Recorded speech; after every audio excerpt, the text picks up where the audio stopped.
Добрый день. Конец марта месяца, и, конечно же, в этот период времени необходимо позаботиться о гортензиях, о метельчатых, о крупнолистных гортензиях.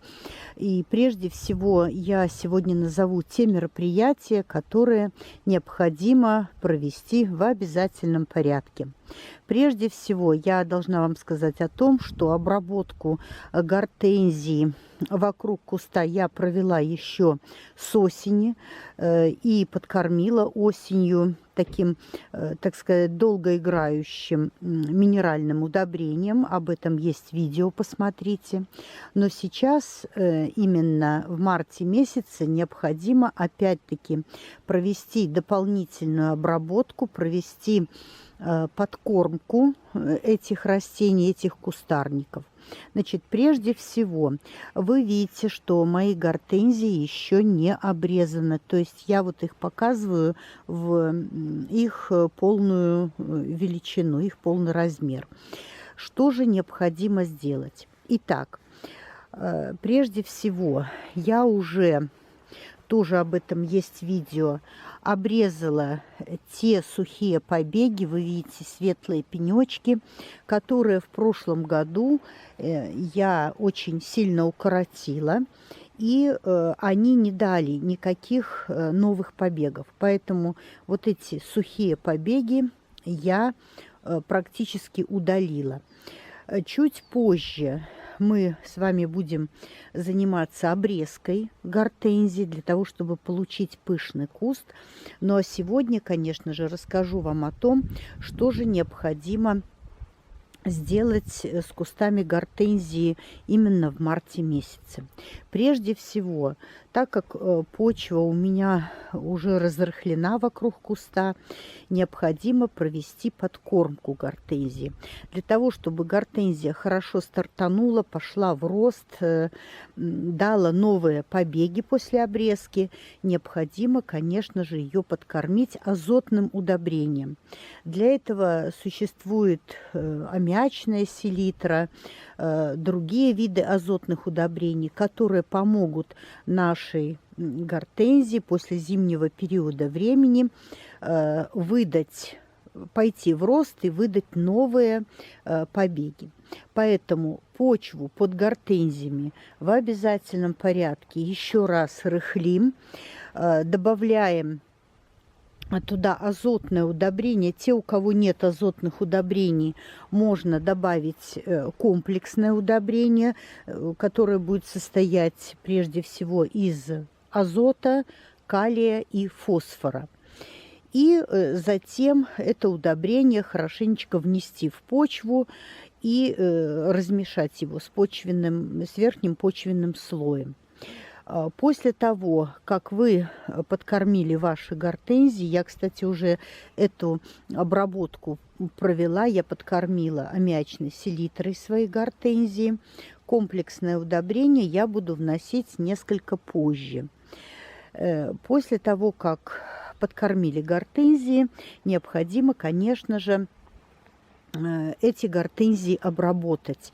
Несмотря на то, что на моих гортензиях не было в течение всего периода летнего, весенне-осеннего периода прошлого года никаких заболеваний, никаких вредителей, я за этим строго слежу.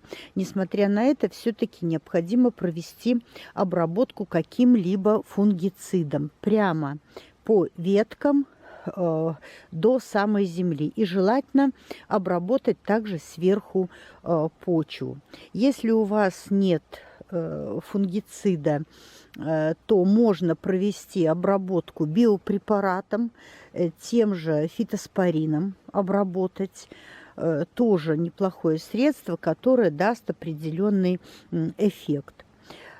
После обработки от заболеваний можно провести и нужно провести в обязательном порядке обработку от вредителей. За осенне-зимний период могли накопиться какие-то мелкие и крупные насекомые, которые перезимовали благополучно. Также обрабатываем кусты от вредителей. Что можно использовать? Это может быть интавир, это может быть любой препарат, который направлен против вредителей. То, что выбрать, вы каждый решаете сам.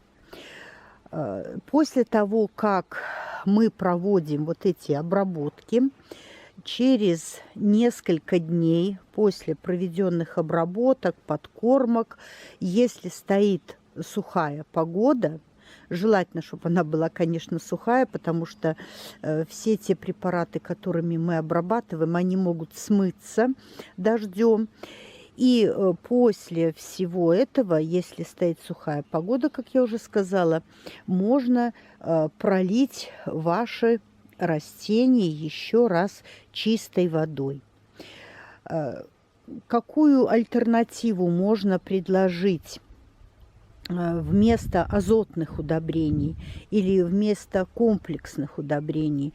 Существуют различные препараты, которые очень хорошо удобряют почву вокруг гортензий. И я бы вам рекомендовала, есть такой препарат, как флоравит. Хороший препарат, им можно пользоваться и в весенний период времени, в летний период времени. Это дает цветение вашим гортензиям. Можете пролить этим препаратом. Но, опять-таки, не все вместе. Тогда уже азотное удобрение мы с вами не вносим. Чем-нибудь одним. Все гортензии, которые у меня вот здесь высажены, а их здесь более, наверное, 40 кустов, 40 сортов, вернее, все они перезимовали очень хорошо. И уже в следующем видео я буду рассказывать вам о том, как правильно обрезать гортензии метельчатые в весенний период времени, потому что правильная обрезка – это залог хорошего цветения. Тем, кому видео было полезно, подписывайтесь на мой канал и жмите на колокольчик.